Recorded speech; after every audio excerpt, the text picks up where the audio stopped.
I was just listening to an interview with Emma Stone, and she mentioned how she's been incorporating the gelatin trick into her daily routine, and I have to say, it really got me thinking about my own experience with it. So, I decided to try the gelatin trick for 30 days straight, and let me tell you, the difference it's made is really noticeable. After a month of doing the gelatin trick, I've found that my digestive system is way more balanced, and I wake up feeling refreshed and energized.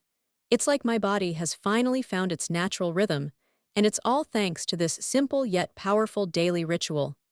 People who have tried the gelatin trick for an extended period often report similar experiences, and it's amazing to see how something so straightforward can have such a profound impact. If you're curious about what happens after 30 days of the gelatin trick, I'd love for you to check out the link in my description to learn more about how to get started.